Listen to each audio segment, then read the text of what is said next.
Hi, it's Sanjeev Goyal here, and I have Dr. Mansoor Mohammed, who's going to be talking about my Nutrients DNA test. Mansoor, can you hear me? Yeah, absolutely. I can hear you, and it's a pleasure to be welcome to do this with you, Dr. Goyal. Okay, so how do you want to start? Maybe do you want to give a little bit of what is this test about? And Absolutely. So I'm a clinical genomicist. My background, my doctorate is in genomics, specialized in cancer genomics for several years, UCLA, Berlin College of Medicine. Why do I even say that? I say that to say that understanding where I've come from to design these tests is important. I came from the world of cancer diagnostics, where we were meaningfully using genetic testing, and it was never meant to be single gene tests. In cancer diagnostics, we want to understand the pathway that is giving that cancer the adaptive advantage. So you take 5 breast cancer tissues, one of them far more aggressive than the other. It wasn't just about single genes, it was about pathways that would define why one cancer behaved differently from the other. And so fast forward several years, starting about 9 years ago, when I started to look at the more wellness and lifestyle, i.e. functional medicine approach to things and its equivalent functional genomics, I wanted to design genetic tests, Dr. Goyal, that echoed that same philosophy. Because isn't it, I mean, at the end of the day, we're not just single genes beating to our own rhythm. We are organisms, individuals, that our cellular functions are playing off of pathways. It's not single genes, but pathways that define cellular processes then define organelle behavior, that then ultimately define who we are. So when we design genetic tests, which is what we're going to be delving into a little here, the goal is this. And the way that I do it, obviously, that's what has gone into the years of doing this. I think the only thing, Dr. Goyal, that differentiates me is I've probably reviewed more genome profiles than most of my colleagues. At least that's, and it's probably quite true. What I do when I design a test, Dr. Goyal, is I do something called genomic storyboarding. And what does that mean? It means I first start with the biologic system that I want to study, whether it's neurologic function, steroidogenal function, methylation, detox, whatever it might be. I actually start with the physiologic system, cellular cascade that I want to study. Nothing genetic as yet. And we go to a whiteboard and we say, you know what, let's see if we can throw up on that whiteboard what it takes to look at steroidogenesis. How does the body move from progesterones to androgens to estrogens, metabolize those, and so forth and so forth. We throw that up there with just good old biochemistry, good old medical biochemistry. Then what we do is we say, look, now that we've understood the biologic system, the cellular process, can we overlay the genetic underpinnings to that system? Can we say, here's the pathway, here's the cascade. Are there genes that influence that pathway, gene or genes? Do we know if those genes have variations that are pertinent to the pathway? In doing that, what we're doing is we're developing a genetic test that is not a sort of stochastic one gene, but rather a genetic test that tells a story that is much, much more meaningful when I look at the patient, because it's actually matching or should match with what I'm seeing, what I'm expecting to see. And if it is not yet manifested, what might be some of my concerns? Does that make sense, Dr. Goyal? No, that makes perfect sense. And so can you just give a little bit about the process of, I mean, I can basically talk about that. I spit into a tube about a month ago and sent it off, but it's anything about the process of what makes this DNA test different and perhaps... Absolutely. So first and foremost, it's a saliva test. Once we can get meaningful biologic sample from a person, that's where we get your DNA from, usually blood or saliva. We chose saliva for obvious reasons. Saliva, this is an FDA-approved kit.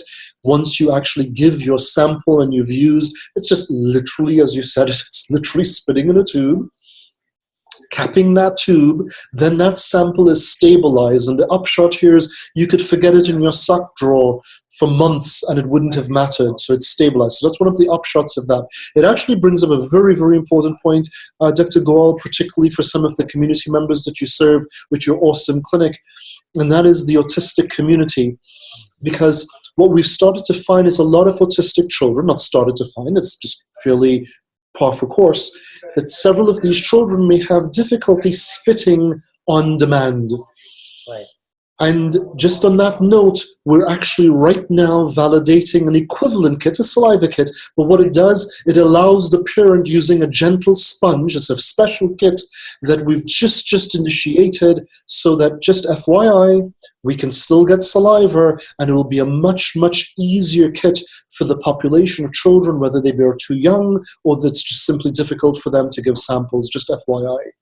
Once we get the saliva sample, I think we have a mutual patient who needs that. So and in fact, not only, this is the thing that just has my heart with these patients, she was the one that initiated this interest, because she says, Dr. Mansoor, even with the basic protocol that we give for autistic children, it was hard for her. And she took the initiative and forced me to take extra steps. It was one of the reasons you just cannot thank these parents enough. So that kit is going to be coming online, just FYI, and it's just going to make it so much easier for people in the, for children in the autistic community. Now, the other thing that makes this, that's not really unique, fair enough, but the real unique thing about this test, Sanjeev, beyond the fact, Dr. Goel, beyond the fact that it's a functional pathway, as I previously described, one of the things that so many individuals, and I'm surprised even clinicians, were lulled into thinking that these things called SNPs, these single nucleotide polymorphisms, or for laymen, these single letter changes in the script of our operating manual, the DNA script, which is what our operating manual is made of, we're lulled into thinking that SNPs are the only variations that matter. There are many other types of variations that impact the way our operating manual behaves. And two of the most important other variations are not actually letter variations. They're variations that mean, is part of the manual missing? Is the gene there or not? So now think about it. The equivalent that when I teach this and when I lecture to this to up and coming students, I tell them, here's a sentence. The dog ran to the boy. The dog ran to the boy. Okay? Meaningful sentence. This is the equivalent of a DNA sequence. It's a instruction. It's a story that is meaningful. The dog ran to the boy. Now, if when I was typing this, using this sentence as the analogy of a particular sequence in your DNA, if when I was typing this, I typed instead, the gog ran to the boy. I made a mistake. Instead of DOG, I said GOG. The gog ran to the boy. From a spelling error perspective, the changing of the D to the G, if I ran a spell check, which is the equivalent of what SNP testing is doing. SNP testing is checking for these variations in the spelling or the sequence of the DNA. A spell check, a SNP test, would have detected the change of dog, D-O-G, to gog, G-O-G. Good. Fair enough. What if when I made the mistake of the sentence, which is the sentence that I want to convey, the dog ran to the boy, what if I said, the dog to the boy? The dog to the boy. Right. It's a sentence. I've lost something of the meaning. It's not the same sentence that I was about. Well, the dog what to the boy? Sat to the boy? Barked to the boy? I've lost something important. But here's the thing. A spell check isn't going to detect any change, because the dog to the boy, everything is spelled correctly. So a SNP test, by analogy, would not have detected anything wrong. A spell check, which is what a SNP test is, would not have detected anything wrong in the sentence, even though clearly the sentence has lost, the information has lost something meaningful, which is what your genes are. Your genes are giving an instruction, and that instruction clearly in the sentence has been perturbated, it's been changed. This deletion, deleted, is a type of variation that is present in our genomes and our genetic information for which SNP testing is not informative. So when you design a proper genetic test, first and foremost, that it tells a story about actual function, something that is going to have measurable, inferenceable feedback to the patient.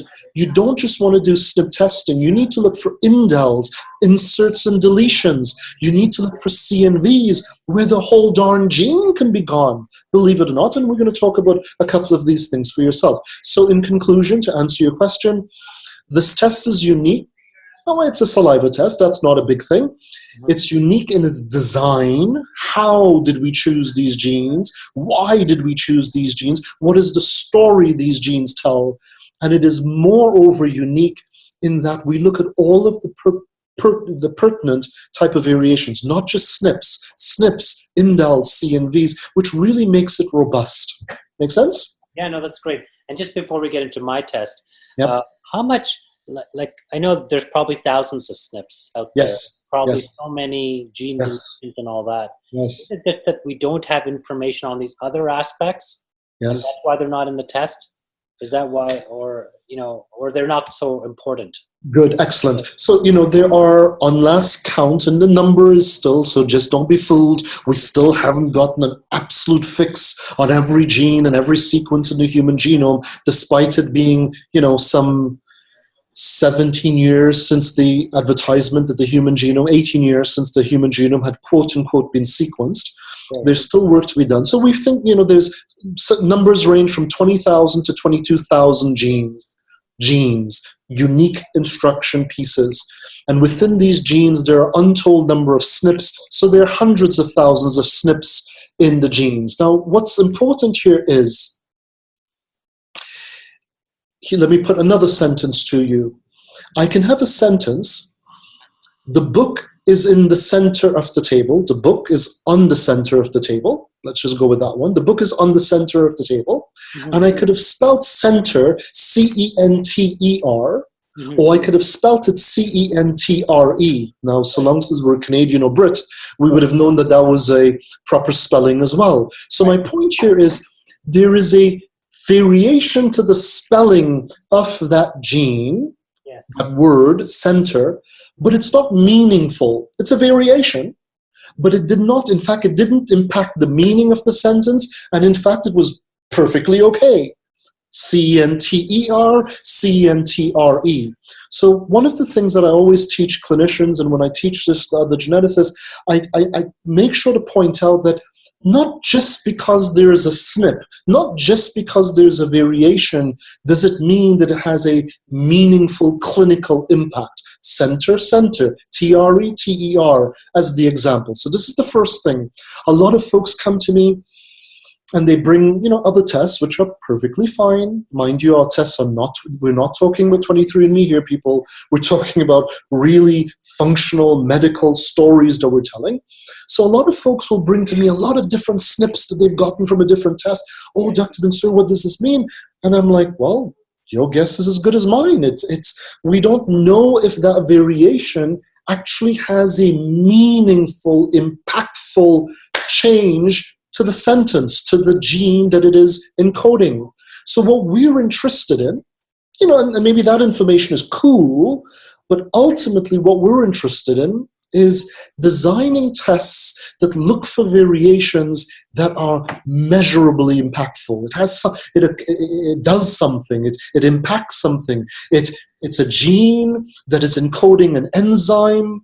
That enzyme has a job to do. Mm-hmm. That gene has variations that will make the encoded enzyme either more optimal or less optimal, depending on that's something I want to know, because if that enzyme is responsible for converting an inactive form of a nutrient into its active form, and that enzyme, because of its gene, is going to be either more efficient or less efficient at activating that nutrient, that's something I want to know about. Right. But if that gene that made that enzyme has a variation in it that does not impact the enzymatic kinetic efficiency, it does not impact the binding efficiency, it doesn't do anything, then that variation, that SNP, is frankly meaningless from a clinical perspective. Okay, so this is one. The other is clearly in the test that we've designed, we're looking at a subset of a subset of a subset of genes. We're definitely not looking at 22,000 odd genes, 20,000 odd genes.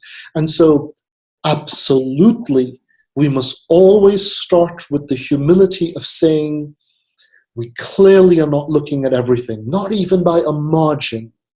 But this is where the design comes in. You see, because I also give the analogy, you know, when I got this thing that I hate, that has ruined lives, but anyways, smartphones, we all have them. When I got it, and let's say it came with an operating manual, I don't actually have to read that operating manual cover to cover, page to page, paragraph to paragraph in order to make a meaningful association and get what I want to get from it. Yeah. An intelligent reading of the manual means, well, the first thing I wanted to do was, what the hell is this Siri everybody's been talking about? So I flip over to page 15 and I read about how to use Siri. I read about whatever that I'm interested in. So intelligent genetic testing design means we can go from 22,000 odd genes to the pathways that we're interested in, that are meaningful, that are impactful. And here's another thing. Not just meaningful and impactful, but information that when we had it, we can do something with it. See, because that's another filter. It's one thing to get genetic information that it's impactful, it's going to tell you something, but that you can't do anything about it. Now, that information is still important. It's important because it might help us understand why something is happening in the body, why is something not getting done efficiently. But in a clinical context, the things that we want to know about the most are the things that, if we know it, it will explain something, and we will be able to better treat that patient, and we'll be able to better personalize and zone in as to what we want to do. Those are the type of gene assays that I'm interested in, and that's what we've designed and that we'll be hearing about today. Okay, awesome. So how do you want to get started on this? Do you want So we're going to have some fun. That's what we're going to do. And for the audience, you know, Sanjeev obviously is, well, you all know him, and amazing work that he does. And he's in that world of what we call the biohackers, you know, guys and gals and clinicians and lay people. We want to learn about this operating manual for one reason, and I think, Dr. Goel, you'll agree with me, we want to improve human health and well-being. You know, and either from the clinician to the patient or just as individuals. We want to know how to use this operating manual so we can get out of this amazing machinery, which is not to decrease the human being to a machine, but how to get the most out of ourselves, our loved ones, our patients. Okay, so what we've done here is we can separate this report that we've done for you. There are multiple pathways. There is the pathway of mood and behavior, because believe it or not, an intelligent review of genes that impact axes, the dopaminergic axis, serotonergic axis, noradrenergic axis. We can start understanding what are the proclivities of behavior in this person. That's one section. We've looked at amazing storytelling about the cardiovascular system. Again, storyboarding this cardiovascular system and then asking what are the players in it, and then asking what are we doing? Are there any things that are starting to show up? Should we be having better surveillance on that system in the person, because we now know that there are some concerns, for example, all the way up to and including your system of steroidogenic, your sex hormones. How is the person making their progesterones and their androgens, testosterone, and their estrogens? So we've looked at all of these pathways. Let's put some good ones, but put it to bed, because they are either not as clinically relevant for you, or you won the lottery in those genes. So, and Dr. Goel, handsome, fine specimen of a man, so he has won the lottery in a few regards. Oh, good. But he's also not, he's got a few things that we're going to have to watch out for. Okay? Oh, yeah. Now, I want to start with something, Dr. Goel, ultra simple. Just take one little sliver And what is the story behind it? And show what intelligent genetics mean. So Dr. Goel, what's your ethnicity? I take it East Asian of some type? Yeah, South Asian.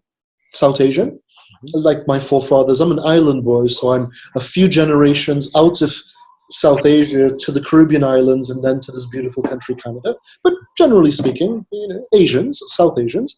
Okay, so you and I and our noble ancestors and people of our ilk of the geographic region, whether it's the equatorial geographic region or other regions of the world where we were exposed to a lot of sun, one of the things our forefathers did not have to worry too much about was vitamin D. Because when we are out and about in the sun, I think it's one of the first textbook things you learn, sunlight induces the production of vitamin D, D as in David, as in sunlight, in the body. And I always tell Dr. Goel, I tell my patients, I tell my fellow clinicians, if you ever want to let your patients know how important vitamin D is, tell them, think about it. All of your other micronutrients and nutrients, you got to go pick something, cook something, kill something, cook something to get it.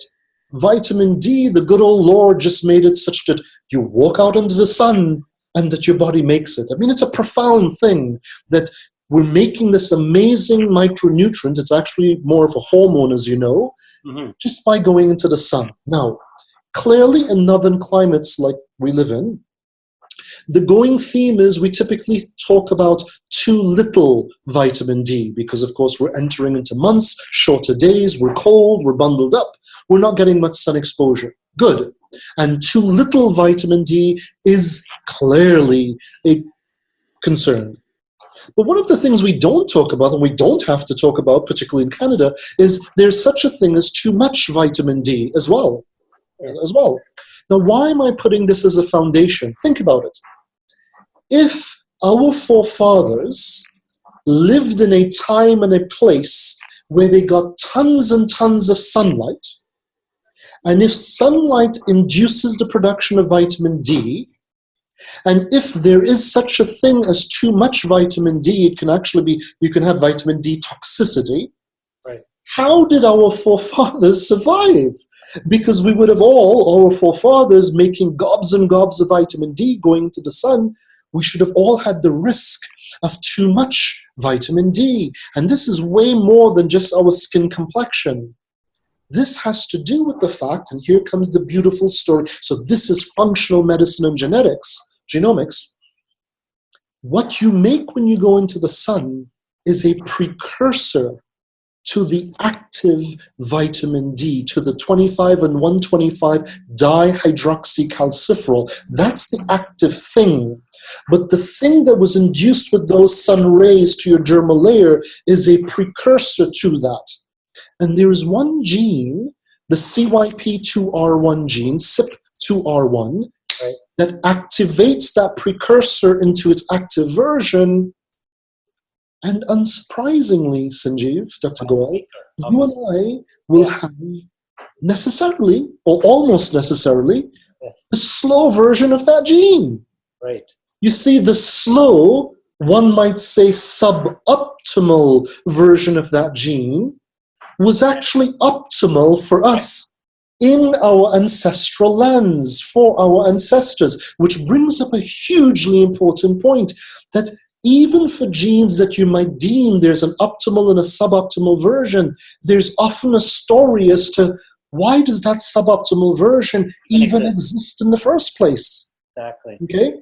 So I just want to ask, so how many South Asians do you see with the very optimal gene? Very few. And when you do, you can almost always point them to, for example, the Nordic Indians, the more Caucasian line of the Caucasus Indians. They will tend to have the optimal version of the CYP2R1. But your more coastal Southern Asian, truly Southern Asian, it's exceedingly rare, and it would make sense unless there's an unknown grandpa or grandmother in the mix, or a known one for that matter.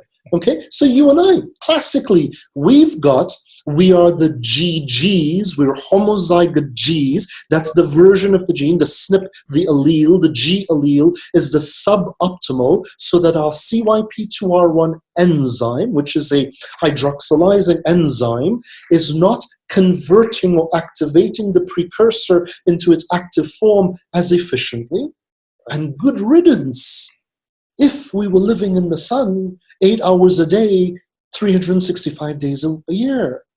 But now we take that suboptimal ability, which was an adaptive advantage for our forefathers, and here we come to this beautiful country, and of course, we're covered up. It's wintertime, and heck, you know better than me, Dr. Goel, winter or summer, we're here in our offices from sunrise to sunset. We're not getting much sun exposure.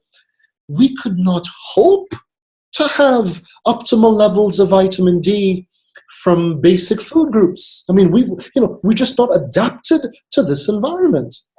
Step number one. Okay. Step number two, when you activate your vitamin D is not stable on its own. It's the 125 dihydroxycalciferol to be transported in the bloodstream to take it to all of the tissues and the cells of the body. That vitamin D needs to be bound to a carrier taxicab, or carrier protein, unsurprisingly known as the vitamin D binding protein, VDBP, which is also known as the group complement protein. So what is this protein? It's a taxicab. It picks up the activated vitamin D and it transports it to the body. We cannot transport vitamin D efficiently without that taxicab. And so we look at the GC gene for Dr. Goel and myself. What's it called, the GC? The GC, G as in group, C as in complement. It is simply another name for the VDBP. VDBP, vitamin D binding protein, is one and the same as the GC group complement. One and the same. So you'll see it in the literature as the same. Okay. So this gene makes the taxicab that picks up the vitamin D that has now been activated and transports it to the body. Well, Dr. Goel, you've got a two-seater tuk-tuk. Your taxicab is not an 8-seater limousine. It's designed to pick up small amounts of the activated vitamin D at a time, and deliver it, because again, you were designed to be in the sun fairly consistently.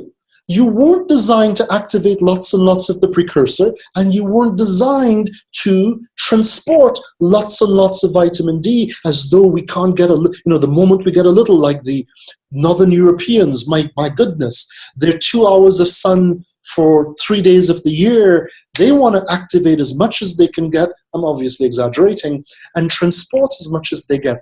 They will invariably, more often than not, have the optimal CYP2R1 and the optimal GC gene. You and I do not. Okay. Now, this is important because, number one, we've just told this is the sliver of functional genetics. It's no longer about just independent genes. It's about understanding what is the story, why are these genes doing what they're doing, and how can we interpret them. That's number one.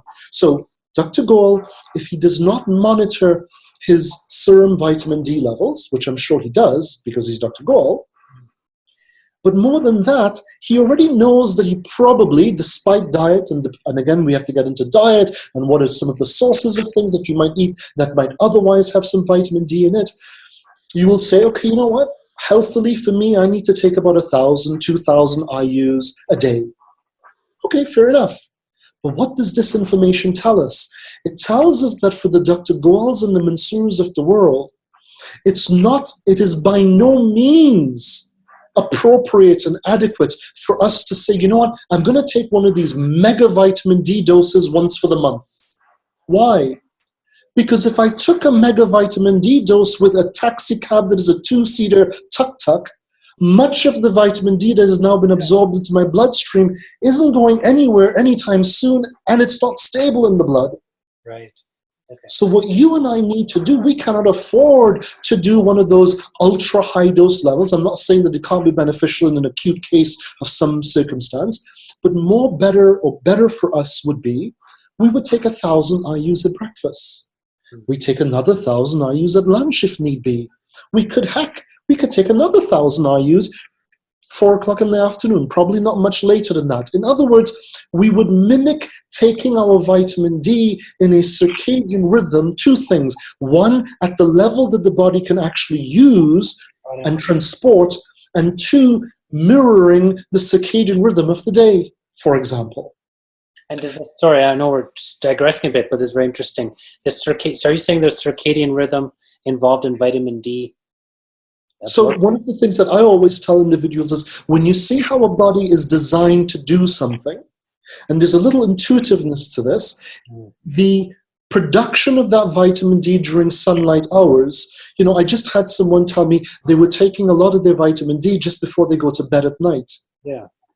And I'm not trying to say that there's a clinical consequence of that or that it may not be relevant, but think of it. I can't think of an innate normative biologic occurrence where the body was going to make a guac load of vitamin D at 10 o'clock at night before you go to bed. So when we try to deploy an intelligent, unfortunately we've broken the human body down to these first principles, and we say, okay, here's a vitamin, the body needs it. Okay, I can take it whenever I want. Here are 10 nutrients that the body needs, and I can take all 10 of them at the same time necessarily. We're running into a little error here because the human body in its innate natural state, when does the liver that still has to process a lot of these things see a milligram of this, 5 milligrams of that, 10 micrograms? We've got to start understanding that yes, the intelligent supplementation, if and when needed, because we advocate whole foods, healthy living, clean environment, and we only advocate if we see someone needs a little boost, whether it be genetically, circumstantially, we give them minimally what is needed for maximum results. Because here comes another point that may be less genetic. Right. People, and so many of the patients that I speak to, they're lulled into believing just because something is natural, it doesn't have it, you can take it, it will only be good. Well, we still have this poor little thing called the liver that has to process most of the things we put into the body. We still have those poor 2 little things called the kidneys that has to process the blood, send things to the bladder. We've really got to start thinking, what does the human body, what was it designed for? How was it designed? What are its thresholds?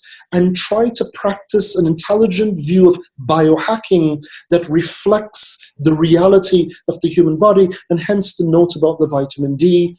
What I was more getting at is, let's just assume that 3,000 to 5,000 IUs was a dose that we would have recommended to someone for whatever reason, because we're noticing their serum levels aren't coming up unless we give them that dose.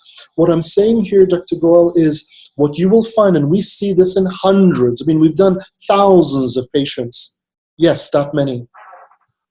If and when you see someone with a suboptimal vitamin D binding protein, and let's just assume you wanted to have them on 5,000 IUs for the day, for whatever reason, just hypothetically, that patient who could have taken the 5,000 IUs in the morning all at once would better stabilize, and you will actually measurably see their serum levels get to where you want it better, faster, easier.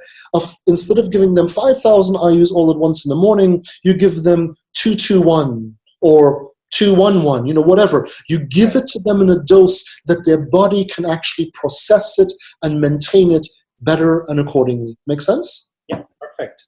Okay, so that's just a sliver. That was just to get the juices flowing here. Now, in a really quick, everyone that knows Dr. Goel, well, you all know him, good-looking young man, fit young man, his steroidogenal pathway, how does his body convert and make progesterones and converts those progesterones into androgens, testosterone. And then we take some of that testosterone and we make it into DHT, dihydrotestosterone, which I call testosterone on testosterone. I call DHT my Jason Statham testosterone. There's the buff cut guy, he's going to go bald at some point. Right? and then take some of that testosterone and make estrogens. This is one of the most beautiful biologic cascades in the human body. So step number one, men and women out there, we both sexes and everything in between, right. We all have the three families of hormones: progesterones, androgens, and estrogens. Men, we don't have a lottery hold over testosterone. Women, you don't over estrogens. This is the first. We all have all three. Probably more surprising than that to many of the listeners, including even clinicians, I've been surprised, right, is the three hormones are related.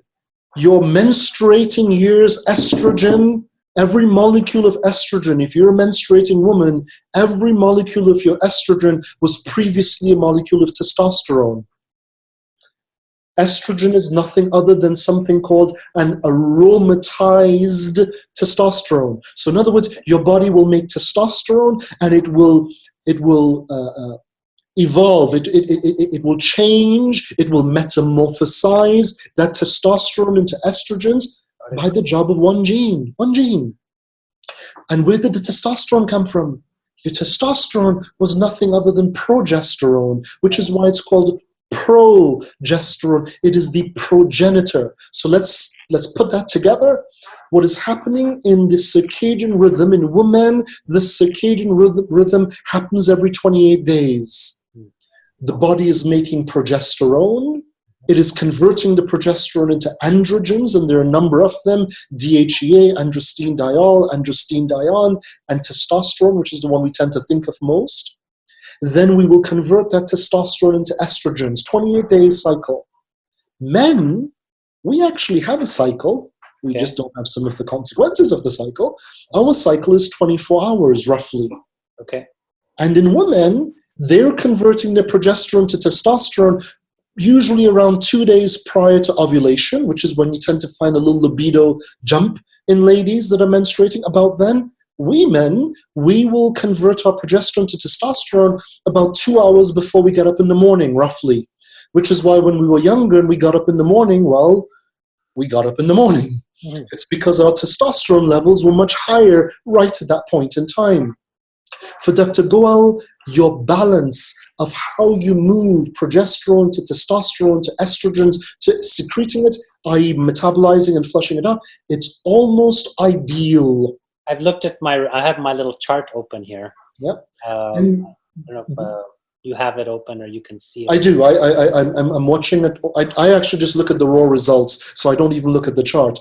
Now, the only thing with Dr. Goel is, Sanjeev, as you get a little older, those hair follicles are going to start saying goodbye on you. That's what's happening. Yeah. And it's happening because you're converting progesterone to testosterone faster than you can shake a stick at. You are a fast CYP17A1. So when your body makes progesterone... It's yellow.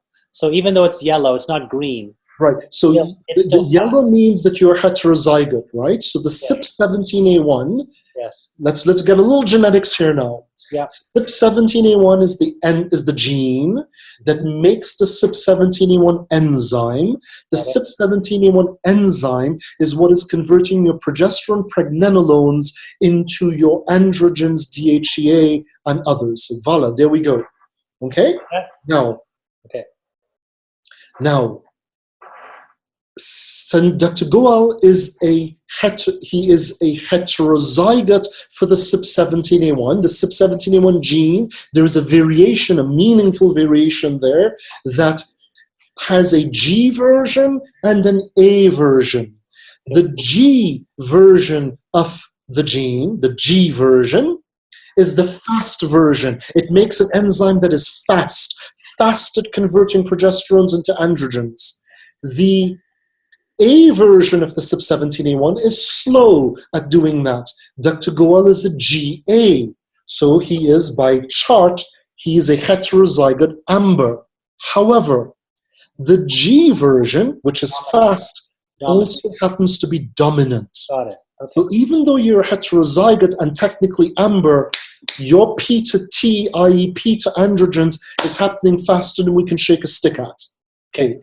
Now, once you make your testosterone, you're also, And the heterozygote of the SRD5A2 steroid 5-alpha reductase, which converts testosterone into DHT, is a true heterozygote, meaning for this gene, we don't have, it's a codominance. So we're going to have the slow version, we're going to have the fast version, and we're going to have a heterozygote like you.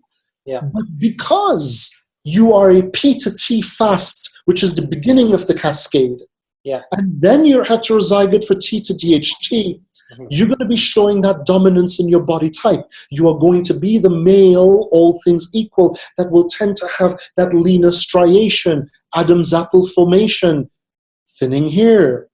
And the only reason you've not gone, how old are you, Dr. Gall? I'm 48. So the only reason that you've not gone, forgive me for saying so, bolder sooner, the only reason you've not gone bolder sooner is look at the UGT genes. You see those UGT genes, top right-hand corner? They're peeing it out quickly. You're peeing it out quickly. There you go. So you're making that testosterone, that DHT. Had you been Dr. Gall and I, you could take this to the bank. Had you been a slow UGT glucuronosyl transferase, which is the enzyme pathway that is responsible for 80+% of the metabolism of testosterone and DHT, you would have been bolder far sooner. And here's the other point. If you were slow for that UGT pathway, you would have also had a greater risk of onset of benign prostate hyperplasia into the years that you're entering just about now, by the way. So let's say if I want to put on some muscle or whatever, if I was supplement with testosterone, is this going to push more to DHT and I'll get bald? Well, two things. You would be the gent that if you did supplement with a testosterone or an analog, Hold on 1 second. No worries. Okay, go ahead. You would not have near the impact of that supplementation for two reasons. Because A, you're not holding on to testosterone for very long, you're flushing it out of the body quite quickly. And to the degree that you push a little bit more DHT, if you didn't do something to block the SRD5A2, then yes, you could accelerate a bit more of that hair loss. Okay? So here are a few permutations and combinations. Let's use this very, very quickly as a teaching tool. If you had a male, so everyone that's looking on, the exact profile that you're seeing on the screen, except male, he or she had the fast version of CYP17A1 over on the left-hand side. So he's converting that progesterone to testosterone faster than you can shake a stick at. He also had a fast SRD5A2, woohoo, green light, testosterone to DHT. Had a red light for UGT2, the UGT2Bs. You make testosterone DHT and it ain't going anywhere anytime soon. And the red light for aromatase. What is this male? Boy, he is that prototypical androgenized male. He's going to be that young man that, or young woman for that matter, or young woman that especially in their youth, just striated. And we know these guys, you can count the muscle groups on them. They don't have to do very much. But those men, from the male side of the equation, they are invariably at risk for later onset benign prostate hyperplasia, late 40s, early 50s, especially if they had some other dietary lifestyle things that were further confounding factors, smoking, drinking, as the case might be. You can take it to the bank with these men. These young women, Dr. Gall, that I just described, the female counterpart, a female that had fast CYP17A1, fast SRD5A2, slow aromatase, and slow excretion, will also be, these will be the young women, smaller breasted, smaller hip flare, lean, striated body type, don't have to try very much. But as they get a bit older, they're at a significantly increased risk of polycystic ovarian syndrome because DHT dominance in females is one of the biggest risk factors for PCOS. Acne in these young women, too much DHT, out of balance with the other hormones, major risk factor for acne, well established, mind you. thinning of the hair, both in the men and the women, big time if you had that profile. Okay? Let's quickly take the exact opposite. So now let's look at a male who is fast or slow, for that matter, CYP17A1, slow SRD5A2, right? So very little DHT production, slow or medium or fast UGT2B15, but fast CYP19A1, meaning as this person, in this case, this male, as he makes testosterone, his body is not holding on to testosterone as testosterone for any length of time for that testosterone to exert its effect on the body of all of the things testosterone will do to the body, because he's either peeing it out or it's going down into the estrogen pathway. So here's going to be a male that, come what may, he could be, fit, meaning healthy weight for healthy height and otherwise strong, but come what may, that male is not going to have that striated count the muscle. And we know these men as well, and they go to the gym and they're lifting their weights like their compatriots, and they just don't get that muscle build because they're not holding on to that testosterone near as long as we would otherwise like. Now, the point that I'm raising here, which is what you just raised, Dr. Goal, if we took that same male who has the fast CYP19A1, when his body sees testosterone, he makes estrogen from it, and he shows up in his early 40s to his doctor and he says, doc, I don't know, it's like pushing water up a hill. I'm doing everything I can performance-wise, in the sack, outside of the sack. It's not just where I want it to be. And the doctor goes, you know what? Your testosterone is probably low. Let me give you some androgel. Let me give you some testosterone. We can make matters worse for these men. And I kid you not, Dr. Goal, just yesterday, I had a client that came to see me, didn't tell me anything about himself. He was the male that had the fast CYP19A1 aromatase. When he makes testosterone, much of his testosterone is quickly going down into estrogens.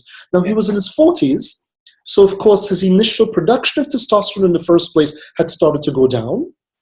So he was experiencing a few things. He went to his doctor. His doctor put him on DHEA, one of the 4 major androgens with the androstenedione, androstenediol, and testosterone. Within 2 weeks of going on DHEA, he started experiencing nipple tenderness and gynecomastia. He was literally going, what the hell is going on? Well, what we did with this poor male is we put him on an androgen without any knowledge or understanding that when we replenish that androgen pre-made, much of that androgen is just making estrogens in his body.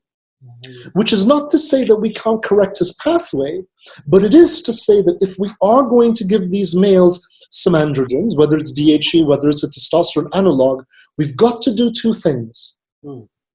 We've got to make sure and check their SRD5A2 because, God forbid, could you imagine putting testosterone into a male without knowing otherwise? He had a slow CYP19A1 aromatase, but a fast SRD5A2. And what have we done there? The guy's in his late 40s, early 50s. We've given him a testosterone, and we're just pushing him to make more DHT. We're sending him down a pathway for BPH, is what we're sending him down. Conversely, if they had the fast CYP19A1, what we need to do here is we need to understand, if we're going to give the androgen, in this case, do we need to block anything? Do we need to block or slow down the 5-alpha reductase pathway, the SRD, so as to protect him from DHT? Right. Do we need to slow down the aromatase pathway so as to protect him from actually doing something that we were trying to solve in the first place? And yet we made a more estrogenized male. So this is a lot to digest, but the point of this this is pathway genetics. It's functional genetics. We get to look at it. We get to say, I get what's going on. So in Sanjeev's case, let's come back to Dr. Goal's case. Dr. Goal would have been that young man, especially when he was making a lot of the progesterone and therefore testosterone at higher levels in his late teens and 20s, who couldn't keep up with him. He was that young man. But as his testosterone production goes down. That's right. Then I'm feeling it more now in my 40s. You're feeling it much more than the average male, because remember, your UGT genes didn't slow down. You're still peeing it out at the same rate as you were when you were 17, 18, 22, 25-year-old. The difference now is you're just not making enough, or you're not making as much. I could be a candidate. Like if I was looking at this profile, I could be a candidate for testosterone supplementation or no? You could and would, but we would want to do our best to two things. To be safe, because you're in your late 40s, we would want to make sure and slow down the SRD5A2. You see, because we benefit from the testosterone, we just don't want too much of that DHT. Okay? So will people not gain muscle if that happens? Like I'm just worried. Like No. I mean, it's not as though that you're not negating DHT unless you use something like a finasteride. Right. You're not putting things like saw palmetto, fenugreek. These are what we call soft blockers. You can dose it to get. Do make a difference. Like these types of. So I know that you have Nutrients has I guess a bunch of has supplements that you customize based on people's absolutely genetic profile. Yes. So you find that these types of supplements, which are not medications, but I guess vitamins or minerals or herbs, make enough of an impact on. They can, when intelligently used. Right. So, for example, saw palmetto. There are numerous clinical studies advancing the use of saw palmetto as a fairly potent and safe inhibitor of SRD5A2. It inhibits SRD5A2. Got it. Right? It does not stick. It does not have the same epigenetic phenomena that we're now concerned about with finasteride. I'm sure that you know that one of the reasons you've got to be so careful for women, particularly pregnant women, to be anywhere close to a man that is even taking finasteride is that at minute levels, finasteride can so potently block the SRD5A2 pathway so as to cause developmental considerations and concerns in a developing fetus.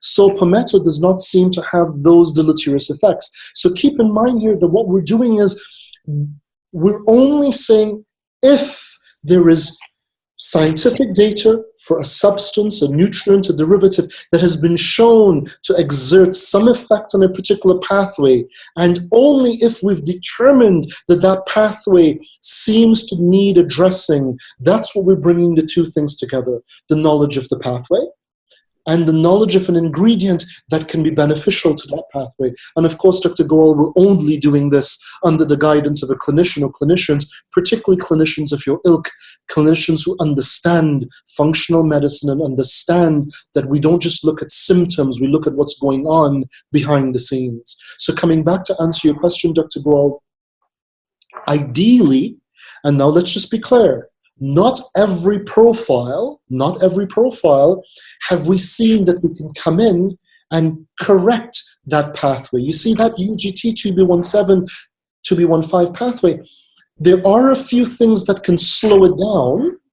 So ideally, if your testosterone, you're about now getting down there, if we were to put some testosterone into you, we would want to do so safely and probably simultaneously make sure you're not making as much DHT as you might otherwise make because you're a heterozygote for SRD5A2. You see, if you had the slow version of SRD5A2, I would have given you that testosterone with a little bit more ease. I would have said, you know what, I'm not overly concerned as to making too much DHT at this critical point in your, later 40s, getting into that age, into that period.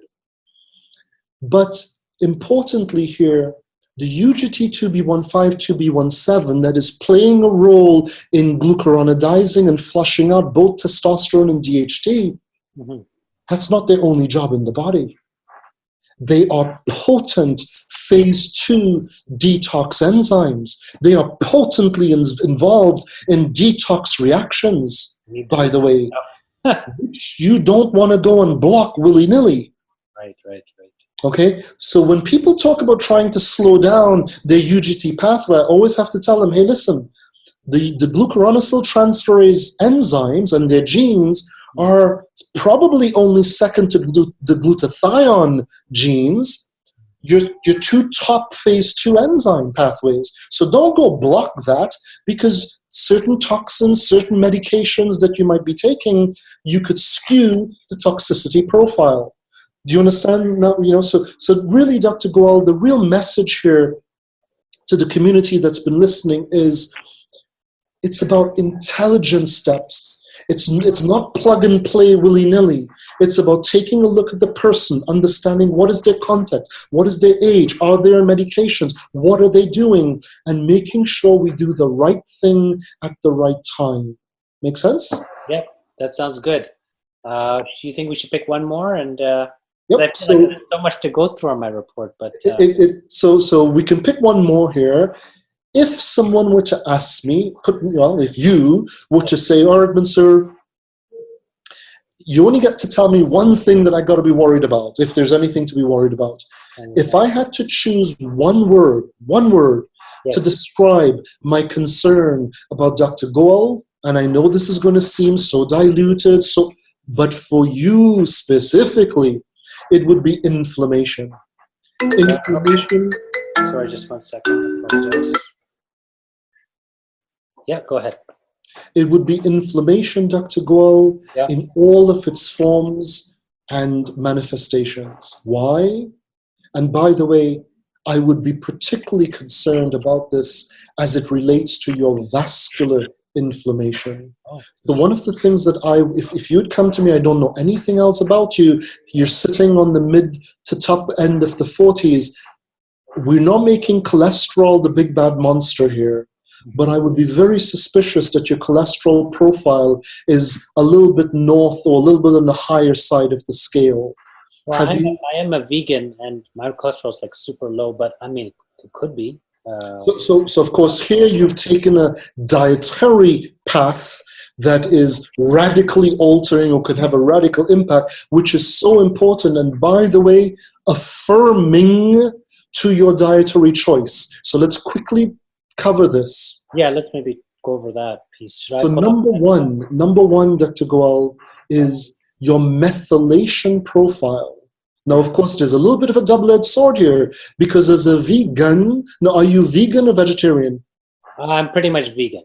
Yeah, I do have egg whites and stuff like that. So one of the things that you're going to have to pay attention to is your B12, obviously.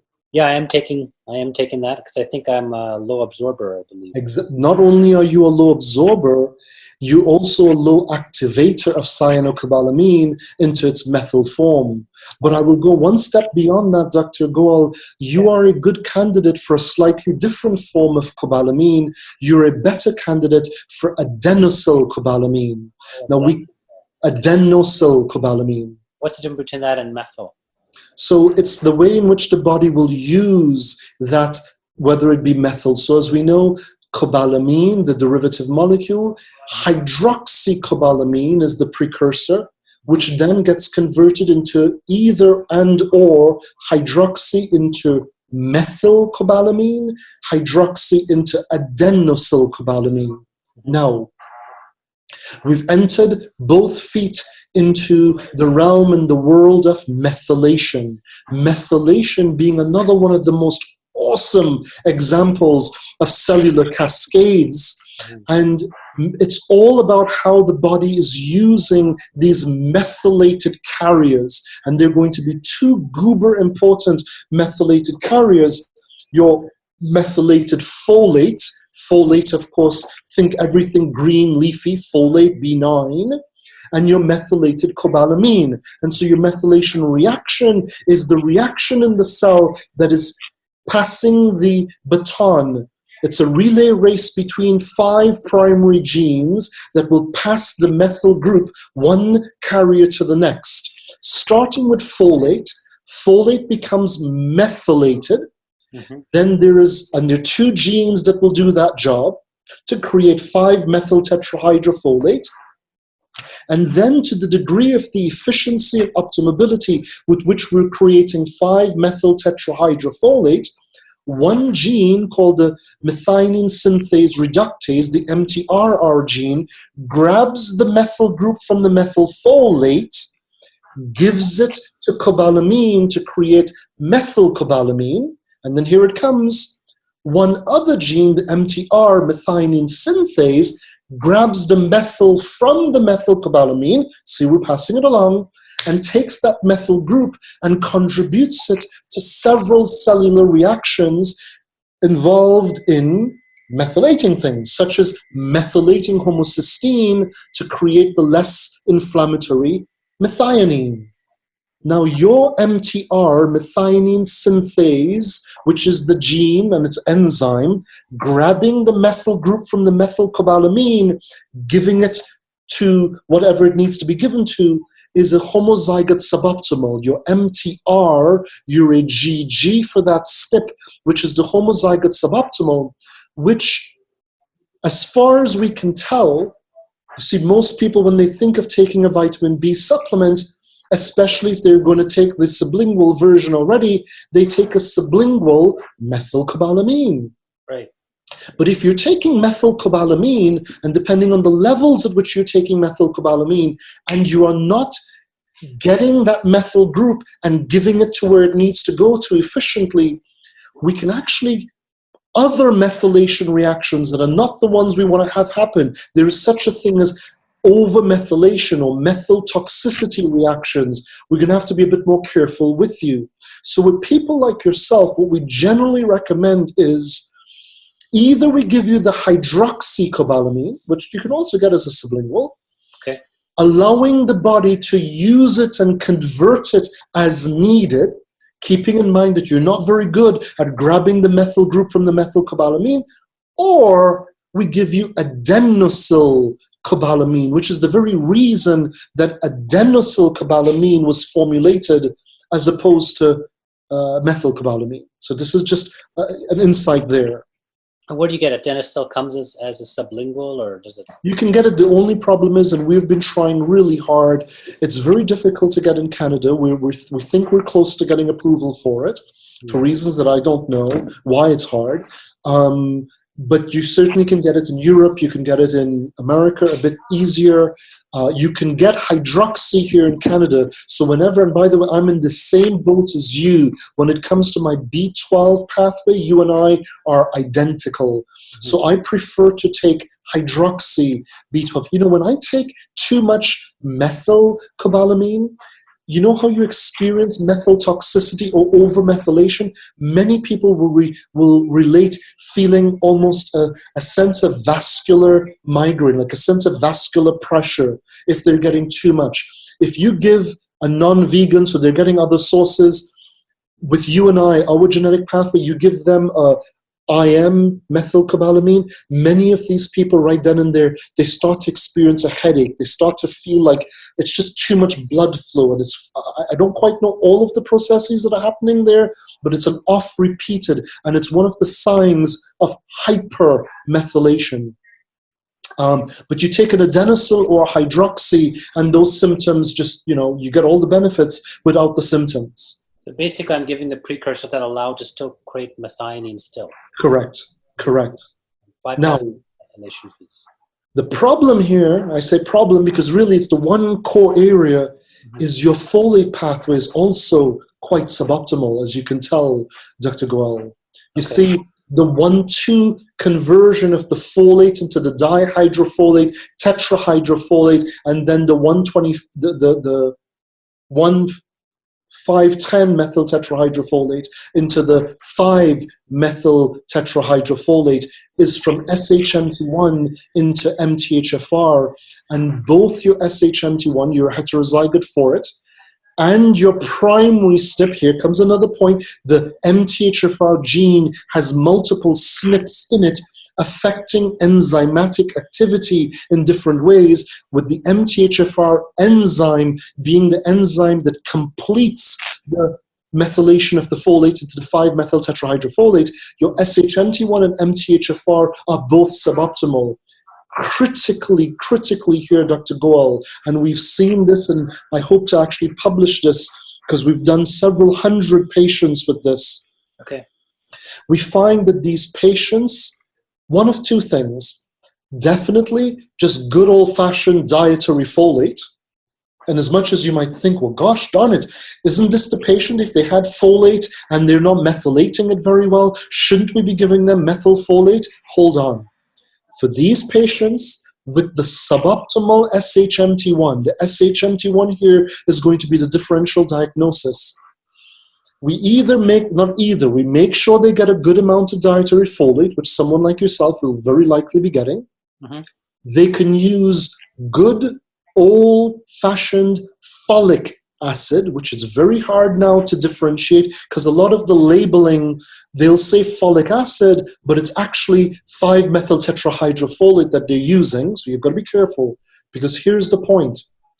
5-methyl tetrahydrofolate, 5-MTHF, 5-methylfolate, all synonyms. When you've got a suboptimal SHMT1, can be super deleterious to people like you. Deleterious. Because what happens is that 5-methylfolate is sitting there, the methyl group isn't getting transferred, and we start moving that methyl group into the nucleus. And we do not want to start pumping methyl groups into the nucleus willy-nilly at all. So either we get the dietary folate, good old-fashioned folic acid, or what we've found works like a charm in these individuals is adenosyl folate, which is nothing other than folinic acid, and it's the mirror to the adenosyl cobalamin. So we shunt the methyl pathway and favor the adenosyl pathway in these patients. Okay, perfect. Thank you. That was awesome. So folinic acid is what I need. Folinic acid. So a blend with a low dose of the supportive Bs, your B3, B5, B6, and the bi, just a low dose supporting, and just enough folinic acid. I actually have now, in as much as you and I have the same B12 pathway, I do eat meats. Mm-hmm. I have actually stopped taking my B12 ever since I started my folinic acid B complex. With the B complex and folinic acid, I no longer take B12, and I don't miss it a day. But I need to take B12 still. No, but of course, as a vegan, most certainly you will. Most certainly. Oh, okay. I know that our time is running out, but I think, can we schedule another time to go over the other parts of my Let's do so, Dr. Goel, whether we choose to do it live or not. I hope we haven't bored the audience, but I hope you can see, I mean, we're just scraping the tip of the iceberg here. Yeah, it's this is so interesting, and I'm so excited to start sharing this with my patients. And then, of course, the implications of it, you see, because had you not been a vegan, Dr. Goel, oh my goodness, you carry the ApoE34. You're a yes, I was going to have a chat with you about that. I'm concerned. So we'll take that offline. Let's take that offline. Sure. But it would have been super important. Could you imagine having an ApoE4 allele with vascular inflammation? Mm-hmm.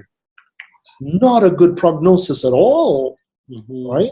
So thankfully, serendipitously, the world has a way of doing things. You have the right diet for this particular genetic complex, but there are a few things we can talk about. Let's take that offline, and if you ever invite me back to, we're going to do it again if that's okay. Well, let's absolutely. No, let's do it. So much to talk about. I have patients asking about keto and whether or not they're suited for that, and I know there's a whole piece on neurotransmitters, and I'm just so interested to learn about dopamine. And well, the funny part is, as much as you're a clinician, if you try to do one thing only, you would be bored as heck.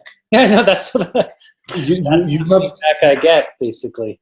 You have the classic genomic neurologic pathways. You've got to keep yourself motivated, doing things, trying new things. Am I right or wrong? Oh, that's exactly right. You can. I'm involved in 10 different things, but that's what gets me out of bed. So, and we'll talk about that when we get to your neurologic profile. Whenever you have me back to go. Okay, so I'll see you in a couple of days, and thank you very much. Next week, Wednesday, I think, is it? Wednesday. Yeah, super. Okay, take care. Bye-bye. Cheers, bye-bye.